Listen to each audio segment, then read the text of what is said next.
Hello YouTube, it's Accurate again, back with a new video from the home studio.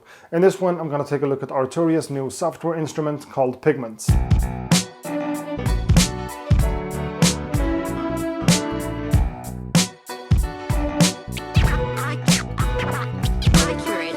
Well, as you might know, I do have a couple of hardware units from Arturia, but when we're talking about software and Arturia, the first thing that comes to mind, at least to me, is the V Collection series and the way that Arturia has been making these really good software versions of some really classic vintage gear. I myself made a video about the V Collection 6 when Arturia dropped that, and I'm really a big fan of it. But what they just released right now is not a new software version of something that has existed before, but the other way around. A brand new virtual instrument from Arturia. It's called Pigments, and it's kind of a wavetable synth, with a bunch of different cool, creative ways to be able to modify and modulate your sound. And there's also kind of a secondary, more analog oscillator in there that you can mix in together with the wavetable synthesis. So it's a really cool synthesizer. Let's take a look at it. Okay, here we are inside of Maschine with the Pigments loaded up on the first track right here. So let's open up the interface, and this is what it looks like. And immediately we can see that we have some stuff going on here. The first and the second LFO are moving, as well as the third envelope and the first function. Things are happening around the interface, that's for sure. And for the interface in general, we can see that it's pretty much divided into different sections, with the filter right here, filter 1 and filter 2. The engines right here, engine 1 and engine 2. These are changeable from wavetable to analog, I should say. And in the analog mode here, you have 3 different oscillators stacked on top of each other. So that's really helpful when it comes to sound design. And down here we have a basic overview of some different modulation sources. The section down here is right now in keyboard mode, so that's what we can see right now. But we can also change to get more information and settings about the envelopes, the LFOs, the functions, the randomizer, or a combinator. And down here in the bottom right corner I have access to my 4 different macros, and right now they are corresponding quite nicely to my Expressive E Touché controller. And I haven't done any settings at all, this was just working right off the bat. And gives me a lot of different cool ways to be able to modify my sound in real time as I play it. So that's really valuable. Now let's take a listen to some of the sounds and go to something like keys.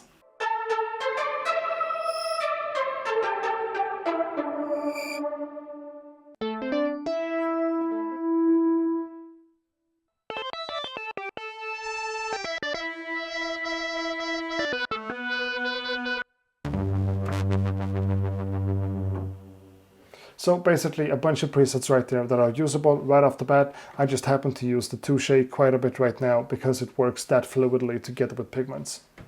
So this is the main window for the synthesizer itself, but I can also switch to this effects page right here or to the sequencer over here. Let's see what that actually does if I turn it on. Let's reset everything here, and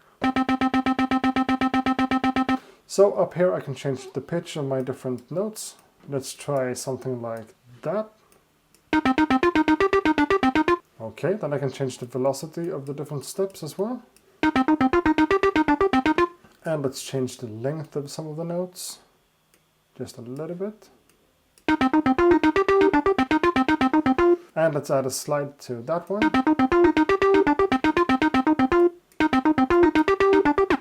But I can also change the probability of a certain note to be triggered. So let's lower a few ones right here so we can see the difference.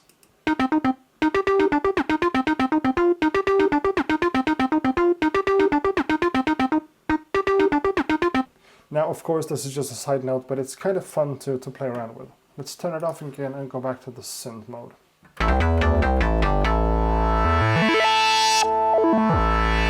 That's cool. So let's go to the effects page and turn off the compressor, the equalizer, and the flanger. Sounds like that. And let's go back to the synth again, and here we have 2 different engines playing, and we have 1 filter on, plus some LFOs and different modulations going on. So let's turn the filter off and the secondary engine and see what we have just on this one. That's that, combined with the other one, that's what you have. And just the second one in solo, that's what we're left with right now. But let's switch to the first one again and change it from wavetable to analog. So now it sounds like that instead. And with the filter, so that filter behavior is modulated by one of the envelopes at least. So let's turn that one off right now and add a new filter right here.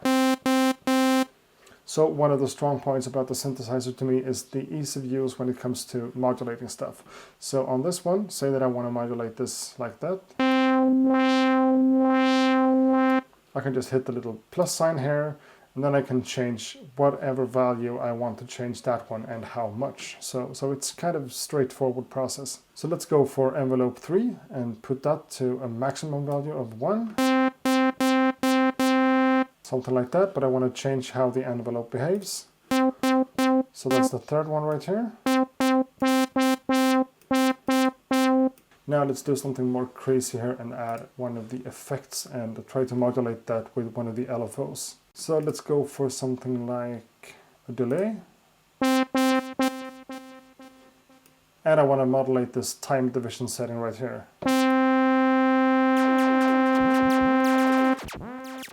Something like that, but maybe a little bit more subtle. So let's just hit the plus sign again and go for like the first LFO.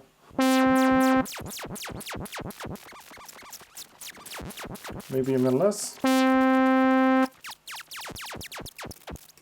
Now I don't know what you would do anything like that. It sounds kind of crazy, but it works. Now I need a little bit less of that delay thingy, so let's turn down the dry wet value.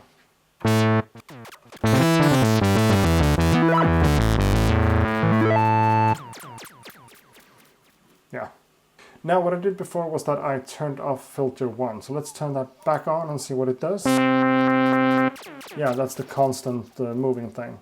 And what's cool here is that I can go into my different engines and set my filter mix between the first and the second filter. So if I do both of them on filter 2 again, we're back to where we were a minute ago. But then if I change it a little bit and introducing the first filter as well,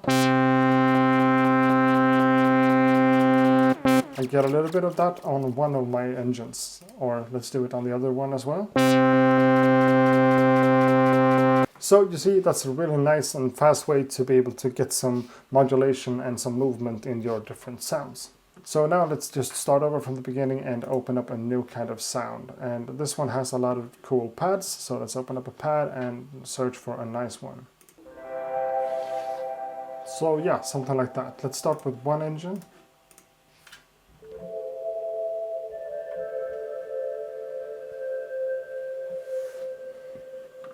But let's modulate the cutoff of the first filter with one of these now crazy LFOs.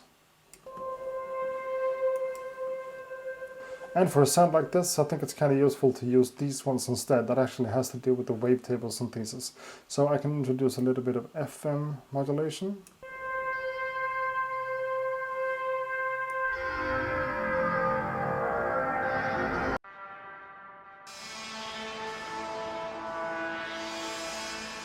Well, now it at least sounds different from when I started fiddling around with the knobs. So if you're using the software like that, just messing about adding LFOs and envelopes on top of each other, things can get out of control really quickly. And to me, that's a lot of fun. That's how I stumble upon many of my happy accidents that I end up using for my tracks.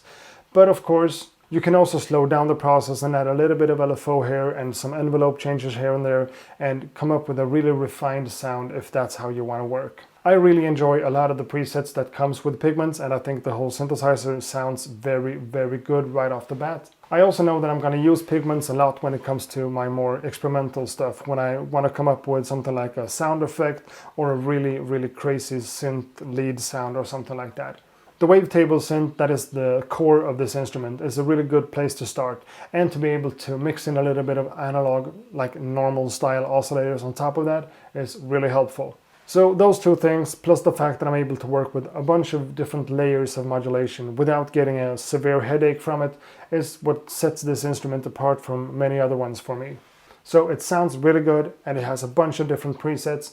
It's kind of simple to use when you get the hang of it, and you have the possibility to dig really, really deep into the synthesis and use it as a precision tool to get exactly what you want from it. My only kind of problem with Pigments so far is that if I'm running it together with a Touché controller and I'm adding a bunch of different modulations in real time, my computer can't really keep up. I'm not saying that the software is computer intensive as it is, but my computer is getting really, really old by now. Now, as far as my Native Instruments giveaway goes, I think I'm gonna give you guys until my next video to comment on my previous video to be part of the giveaway. Yeah, that's confusing. Some days ago I posted a video on the OPC, and in that one I'm also announcing a new giveaway, so check out that video and comment on that video to participate in the giveaway that I'm doing for my next video. That's better, right? Well, it is what it is. Thanks a lot for watching this video. I hope you got something out of watching it, and I hope to see you guys in the next one. Ha det gott!